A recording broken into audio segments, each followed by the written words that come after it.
نہیں کریں گے، اس لیے کہ انہیں پتہ ہے کہ ہم نے آخرت کے لیے کیا بھیجا۔ لیکن جی پہلا حکم آ گیا یا ایھا الذین آمنوا کہہ کے، پہلی آیت قرآن پاک کی پہلے سپارے میں پہلی آیت جس میں اللہ نے کہا یا ایھا الذین آمنوا، تو پہلا حکم آمنوا کہہ کے آیت نمبر 104 میں جو اللہ نے حکم دیا ہے نا، وہ نبی پاک کی تعظیم کا حکم ہے۔ پہلا حکم ہی اللہ نے حضور کی عزت اور ناموس کا ارشاد فرمایا۔ پہلا اس ترتیب کے لحاظ سے وہ ہوا یہ کہ جب نبی پاک کو بات ارشاد کرتے تو صحابہ کرام اٹھ کے عرض کرتے رائینا یا رسول اللہ، حضور سمجھ نہیں آئی ذرا رعایت کر دے۔ تو یہودیوں کی عبرانی زبان کے اندر نہ ذرا کھینچ کے پڑھتے تھے رائینا، تو اس کا معنی بنتا تھا معاذ اللہ اے ہمارے چرواہے، بکریاں چرانے والے کو بھی وہ رائینا کہتے تھے۔ تو جب صحابہ یہ کہنے لگے تو اللہ نے منع ہی کر دیا، فرمایا میرے محبوب کے غلاموں، اس لفظ کے پیچھے چھپ کے، اس لفظ کے پیچھے چھپ کے لوگ میرے نبی کی بے ادبی کر جاتے ہیں، تو جس لفظ کا کوئی ایک معنی بے ادبی والا بنتا ہو وہ لفظ بھی میرے نبی کے لیے نہ کہو، لفظ وہ والے کہو جس میں کوئی بے ادبی کا معنی نکلے نہ۔ یہاں لوگوں نے بڑے بڑے لفظ نہیں بول دیے، پھر کہتے میرا مطلب یہ تھا، میرا مطلب وہ تھا، تو تو نے وہ لفظ بولا کیوں جس کا کوئی غلط مطلب بھی نکل سکتا تھا۔ اللہ نے فرمایا یا ایھا الذین آمنوا لا تقولوا رائینا، اے ایمان والو رائینا کہو ہی نہ۔ تو یا اللہ کیا کہیں؟ فرمایا وقولوا انظرنا، تم کہو یا رسول اللہ ایک نظر فرمائیے۔ انداز دیکھیے، انظرنا ایک نظر۔ تو ہمارے بزرگ تو پہلے ہی بڑے پیار والوں نے کہہ دیا یا رسول اللہ انظر حالنا۔ کہتے کہاں سے لاتے ہو جملے؟ میں نے کہا اللہ کی کتاب سے۔ یا رسول اللہ انظر حالنا، یا حبیب اللہ اسمع قالا، تو تم کہو انظرنا، محبوب نظر کرم کرے، واسمعوا، اور کیا ضرورت ہے دوبارہ پوچھنے کی؟ اللہ کہتا ہے پہلے ہی دھیان سے سنا کرو، پہلے ہی واسمعوا، پہلے ہی احتیاط سے سنو، وللکافرین عذاب علیم، اور کافروں کے لیے دردناک عذاب ہے۔ لے جی اسی پارے میں اللہ تبارک و تعالیٰ نے پھر اہل یہود کا ذکر کیا، تو یہود کہنے لگے کہ ہم حضرت ابراہیم کے ماننے والے ہیں، تو اللہ کریم نے وہ بھی ذکر کیا کہ میں نے تو ابراہیم کو آزمایا ہے، وَإِذِ ابْتَلَىٰ إِبْرَاهِيمَ رَبُّهُ بِكَلِمَاتٍ فَأَتَمَّهُنَّ، ہم نے ابراہیم کو کچھ چیزوں سے آزمایا ہے، وہ ہماری آزمائش پہ پورے اترے۔ قَالَ إِنِّي جَاعِلُكَ لِلنَّاسِ إِمَامًا، تو پھر ہم نے انہیں کہا کہ ہم آپ کو پوری دنیا کا امام بنائیں گے۔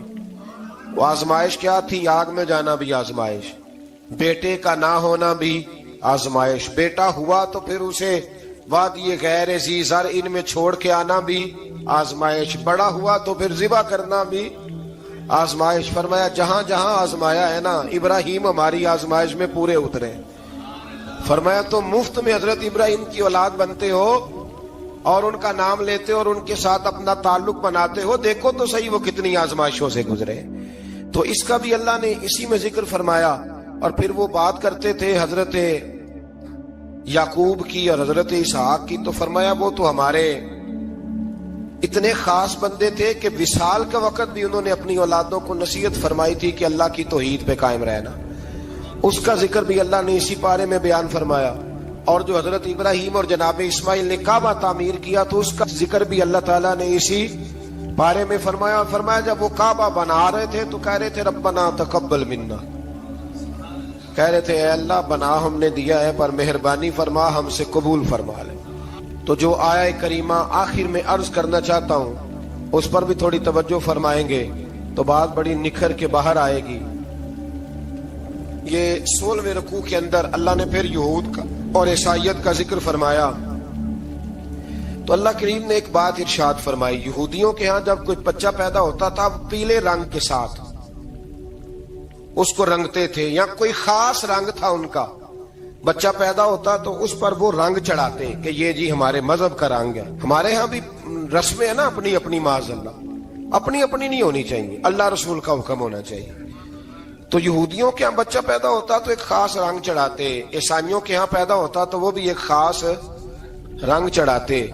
تو مسلمانوں کے ہاں بچے پیدا ہوئے تو انہوں نے بھی توجہ کی کہ یہ کیا ہو رہا ہے، تو رب کریم نے فرمایا صبغۃ اللہ، رنگ اللہ کا ہی ہے، ومن احسن من اللہ صبغہ، اور فرمایا اللہ کے رنگ سے زیادہ خوبصورت کس کا رنگ ہو سکتا ہے؟ اللہ کا رنگ کیا ہے؟ لا الہ الا اللہ محمد رسول اللہ صلی اللہ علیہ. فرمایا نیلے پیلے کالے رنگ نہ چڑھاؤ، اپنے ذہن پر توحید و رسالت کا رنگ چڑھاؤ. یہ سب سے بہترین رنگ ہے. اگر تمہارے ذہنوں پر رب رسول کی توحید کا رنگ چڑھ گیا تو یہ وہ والا رنگ ہے، پھر تمہیں کسی اور رنگ کی طرف جانے کی ضرورت نہیں پڑے گی. تو فرمایا رنگ وہ پیدا کرو جو توحید کا ہے، رسالت کا ہے، اس رنگ کی توجہ کرو. قرآن مجید کے اس پارے میں اللہ کریم نے مختلف باتیں بیان کر کے آخری رکوع میں یہ جو رنگ کا ذکر فرمایا نا، تو یہ لگتا ہے پورے پارے کا خلاصہ ہے کہ رب کریم نے فرمایا اصل بات یہ ہے کہ تمہاری سوچوں پہ رب رسول کی توحید و رسالت کا رنگ ہونا چاہیے. وہ ایک دفعہ مسلمہ کذاب بے ایمان کہنے لگا میں نے بنا لیا ہے قرآن پاک کا جواب. معاذ اللہ. جواب کیا بنایا؟ وہ سورت ہے نا القاریہ تم القاریہ وما ادراک مالکاریہ، کھڑکھڑانے والی. کیا ہے کھڑکھڑانے والی؟ تمہیں کیا پتا کیا ہے کھڑکھڑی؟ قیامت کا ذکر ہے. کہنے لگا میں نے اس جیسی صورت بنا لیا. تو کیا بنایا؟ الفیل ملفیل وما ادراک ملفیل. کہنے لگا ہاتھی. تمہیں کیا پتا کیا ہاتھی؟ تم کیا جانو کیا ہاتھی؟ تو پاس جو اس کے اپنے بیٹھے تھے نا چیلے، وہ کہنے لگے چپ کر جا، سارے زمانے کو پتا ہاتھی کیا ہوتا ہے. وہ پاگل ہے، اس کے دو کان ہوتے ہیں، ایک سونڈ ہوتی ہے، چار اس کے پیر ہوتے ہیں. بیوقوف آدمی قرآن کا مقابلہ کرنا ہے تو وہ چج کے ساتھ کر. پاگلوں کی طرح مقابلہ کرے گا، جوتے کھائے گا بھی، ہمیں بھی پڑھوائے گا. تو قرآن مجید کا کوئی مقابلہ کر سکا؟ تو اس آیہ مبارکہ میں اللہ نے کافروں کو یہ کہا اگر مقابلہ نہیں کر سکتے تو پھر اللہ سے ڈرو، ورنہ دوزخ میں ڈالے جاؤ گے، وہ جس کا ایندھن آدمی اور پتھر ہے، اور بنائی بھی کافروں کے لیے گئی ہے. اعدت للکافرین. جہنم کس کے لیے بنائی گئی ہے؟ کافروں اور منافقوں کے لیے. مسلمانوں کے لیے بنائی گئی. مسلمان مرضی سے چھلانگے لگائیں تو ان کی موج ہے، ورنہ ان کے لیے جہنم، ان کے لیے اللہ نے جنت بنائی ہے.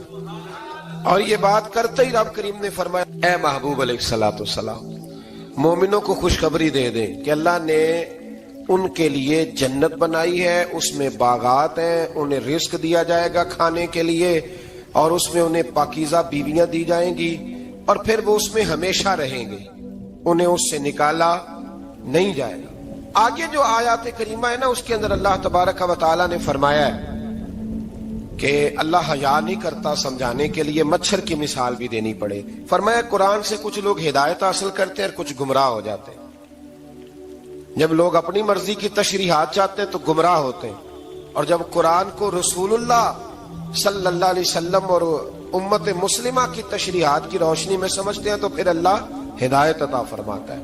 پھر اللہ تبارک و تعالیٰ نے آگے ارشاد فرمایا حضرت آدم کی پیدائش کا واقعہ. کچھ مفسرین نے لکھا اللہ نے مشورہ کیا تھا فرشتوں سے، وَإِذْ قَالَ رَبُّكَ لِلْمَلَائِكَةِ إِنِّي جَاعِلٌ فِي الْأَرْضِ خَلِيفَةً. لیکن کچھ مفسرین کہتے ہیں کہ اللہ کو ضرورت نہیں فرشتوں سے مشورہ کرنے کی. اللہ نے فرشتوں سے مشورہ نہیں کیا، بلکہ رب نے انہیں آگاہ فرمایا تھا کہ میں لگا ہوں زمین پہ اپنا نائب بنانے، میں خلافت دینے لگا ہوں زمین پہ. اب یہ تو دینے والی کی مرضی ہے نا، اس نے کس کو دینی ہے، یہ تو دینے والے کی مرضی ہے نا اس نے. تو کچھ لوگ کہتے ہیں کہ دینے والے سے زیادہ ہمیں پتہ ہے. تو فرشتوں کو بھی یہ اجتہادی خطا ہو گئی، کہنے لگے یا اللہ اسے نہ بنانا، یہ فساد کرے گا، یہ خون ریزیاں کرے گا. تو اللہ نے فرمایا جو میں جانتا ہوں وہ تم. اللہ اکبر. امام راضی فرماتے جب رمضان آتا ہے تو اللہ فرشتوں سے کہتا ہے ذرا یہ کھول کے دروازے دیکھو نا یہ زمین پہ کیا کر رہے ہیں. تم تو کہتے تھے فساد کریں گے اور یہ سارے تراویحیں پڑھ رہے ہیں. تم تو گویا کہتے تھے فساد کریں گے اور یہ تو دیکھو گویا رمضان کے روزے رکھ رہے ہیں، یہ تو میری یاد میں نکلے ہوئے. تم کچھ کہتے تھے اور دیکھو میں نے تمہیں کہا تھا نا جو میں جانتا ہوں وہ تم. اللہ نے پھر حضرت آدم علیہ السلام کو تمام زمانے کے علوم عطا کیے، علم سکھا لیا. تو فرشتوں سے کہا تم بھی ان چیزوں کے نام بتاؤ، تو وہ بتا سکے نہیں. اللہ نے فرمایا اب اس طرح کرو آدم کو سجدہ کرو. سب نے سجدہ کیا سوائے وہ. کہنے لگا یا اللہ صرف تجھے ہی کرنا ہے. کرنا بھی صرف اللہ کو چاہیے، پر رب کے آگے بھی جھکنا چاہیے، اور جس کے سامنے رب جھکائے نا وہاں بھی. اور یہ جو عاجزی ہے نا، یہ جو جھکنا ہے، یہ علم کے آگے ہے. ہماری مصیبت یہ ہے کہ ہم علم کے آگے بھی گردن جھکانے کو تیار نہیں ہوتے، وہاں بھی ہم خود عالم فاضل بن جاتے ہیں. تو فرمایا کہ سب سے کہا سجدہ کرو، سب نے سجدہ کیا سوائے ابلیس کے، تو پھر ہوا کیا؟ وکان من الکافرین، وہ کافروں میں سے ہو گیا۔ پھر اللہ نے حضرت آدم کو اور جناب حوا کو نا مقام دے دیا جنت میں رہنے کے لیے، اور کہا سارا کچھ کھانا، درخت کے قریب نہ جانا۔ ابھی آپ کسی سے کہہ دیں تھوڑا سا کہ پیچھے نہ دیکھنا، یعنی اگر میری سمجھ لے ادب کی وجہ سے کوئی 1.5-2 منٹ یا 6 منٹ نہیں بھی نہ دیکھے گا تو سوچے گا ضرور کہ پتہ نہیں اب پیچھے کیا ہے، مصیبت کیا ہے۔ یعنی آپ کہہ کے دیکھ لیں کسی کو، پیچھے نہ دیکھنا، فطرت ہے نا انسان کی، وہ جستجو کرتا ہے، کہا اس درخت کے پاس نہ جانا۔ تو حضرت حوا سلام اللہ علیہ کہتے ہیں دل میں خیال رہتا تھا کہ آخر ہے کیا درخت کے پاس۔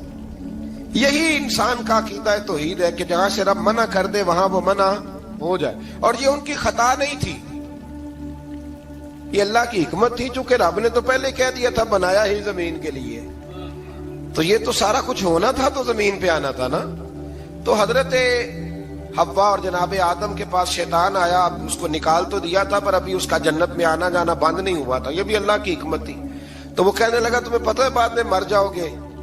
تو حضرت حوا کہنے لگی کیا موت بھی آئے گی؟ کہاں، اس کی تکلیف بھی بڑی ہوگی، تو پھر بچیں گے کیسے؟ تو کہنے لگے پھل کھا لو اس درخت کا، تو بچنے کے لیے پھل کھایا تھا۔ اس طرح لوگ آج بہت سارے کام بچنے کے لیے کرتے ہیں پر بچ سکتے، بچنے کے لیے پھل کھایا تو اللہ نے فرمایا زمین پہ چلے جاؤ۔ تو حضرت آدم زمین پہ آئے، پھر کئی 100 سال روتے رہے، فَتَلَقَّى آدَمُ مِن رَبِّهِ کَلِمَاتٍ، تو پھر اللہ نے خود ہی جناب آدم کو کچھ کلمے سکھائے۔ علامہ اسماعیل حقی فرماتے ہیں وہ کلمے یہ تھے کہ حضرت آدم نے میرے نبی کا وسیلہ پیش کیا، اللہ کریم نے جناب آدم کی دعا کو مقبول فرما لیا۔ پھر آگے بنی اسرائیل کا ذکر آ جاتا ہے، اللہ تعالیٰ نے بنی اسرائیل، آج آپ اسی قوم کو یہودی کہتے ہیں، ان کو اللہ نے اس زمانے میں فضیلت عطا کی تھی بہت زیادہ۔ تو عرب کے اندر جب نبی پاک علیہ السلام نے اعلان نبوت کیا تو کچھ لوگوں نے یہ کہہ دیا کہ اگر یہ یہودی کلمہ پڑھ لیں گے تو ہم بھی پڑھ لیں گے، تو پھر اللہ نے انہیں یاد کرایا کہ تم اصل میں کیا ہو، تمہیں کلمہ پڑھنا چاہیے۔ تو اہل یہود کا تذکرہ کرتے کرتے رب کریم نے ایک بات یہ بھی ارشاد فرمائی کہ تم لوگوں کو تو کہتے رہے ہو کہ وہ نبی آنے والے ہیں، وہ نبی آنے والے ہیں، اور جب آ گئے ہیں تو ماننے کو تیار نہیں ہو۔ تو فرمایا تأمرون الناس بالبر وتنسون انفسکم وانتم تتلون الکتاب، لوگوں کو بھلائی کا حکم دیتے ہو اور اپنے آپ کو بھول جاتے ہو، افلا تعقلون، تمہیں عقل نہیں؟ پھر اللہ نے انہیں یہ بھی یاد کرایا کہ یاد کرو وہ زمانہ کہ جب فرعون نے خواب دیکھ لیا تھا کہ کوئی بچہ اس کی سلطنت کو تباہ کرے گا، تو پھر اس نے تمہارے بچوں کو ذبح کرانا شروع کیا اور تمہاری بیٹیوں کو چھوڑتا تھا۔ فرمایا یہ بھی تو تم نے دیکھا، میں نے تمہیں پھر تم سے کہا جہاد کرو قوم عمالقہ کے خلاف، تو مقام طیہ میں جا کے یہ لوگ کہنے لگے ہم سے جہاد نہیں ہوتا۔ اللہ نے انہیں ایک میدان میں قید کر دیا، بڑی دلچسپ بات، قید تو لوگ ہوتے ہیں نا چار دیواری میں، تو اللہ نے بنی اسرائیل والوں کو جب انہوں نے کہا ہم جہاد نہیں کریں گے تو اللہ نے میدان میں قید کر دیا۔ میدان میں، یہ یاد رکھیں، جب انسان اللہ کی نافرمانی کرتا ہے تو اسے ایسی قید ملتی ہے جس کا اس نے تصور بھی نہیں کیا ہوتا۔ ایک میدان ہے مقام طیہ، قید ہو گئے، سارا دن سفر کرتے تھے، سارا دن، تو رات کو تھک کے سوتے تھے، صبح اٹھتے تھے نا جب، تو وہیں ہوتے تھے جہاں کل صبح چلے تھے۔ تو رب جب کسی کو قیدی بناتا ہے تو اسے زنجیروں کی، سلاخوں کی ضرورت ہے۔ دعا فرمائے اللہ تبارک و تعالی غموں سے نجات عطا فرمائے، یہ دعا فرمائے، ایسی قید دیتا ہے کہ جس سے پھر چھٹکارا ہو سکتا۔